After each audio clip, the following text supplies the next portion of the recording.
Hi, and welcome to the Group 5 presentation for TA 115 under Brother Walls.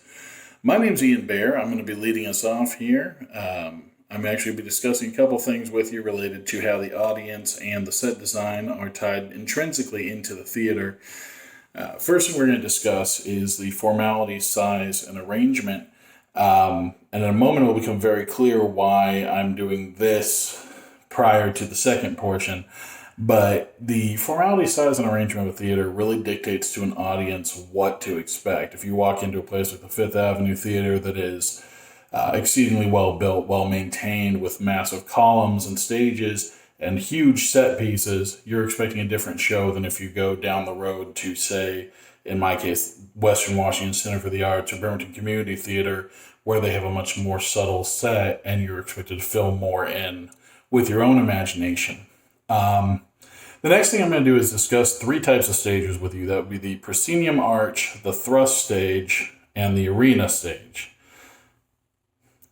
I've been moving this week, and in the move, had several things happen and lost an entire block of what I was going to do. So instead, I went ahead and rewrote Gilbert and Sullivan's Modern Major General so that I could discuss these stages with you.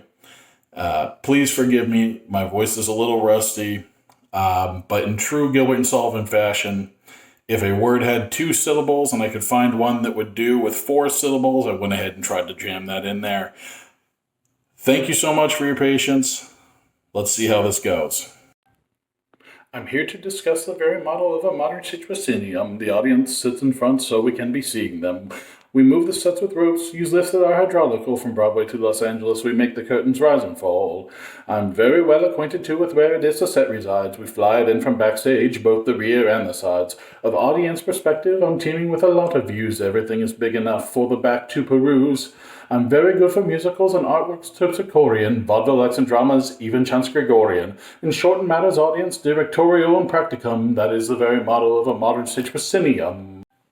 For our second stage today, I think that we should discuss the thrust. Surrounded by an audience on 3 sides and all robust. Tall scenery mustn't block the view, so it's hidden in the rear.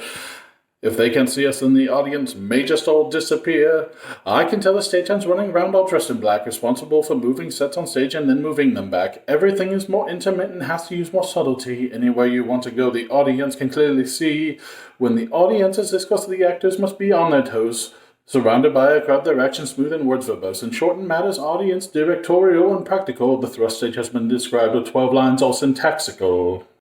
The arena stage is the last that I will talk about. An audience on all sides and no easy way in and out. The actors and the stagemen must all use the vomitoria, hidden paths between the audience to look back at your scriptoria. The arena puts the crowd at the level of the stage, which makes it easier for actors and the audience to engage. Some will use large screens to make sure that everyone can see. The actors and directors must block their scenes with brilliant strategy. But despite all the information that I have thrown at thee, there are 4 types of stages you should know and not just 3. But still in matters, audience, directorial, and tantamount. I've done my part, and I think I have said just about the right amount. Thank you. And now I'm going to go ahead and hand you over to Odette, who's going to handle the 4th type of stage.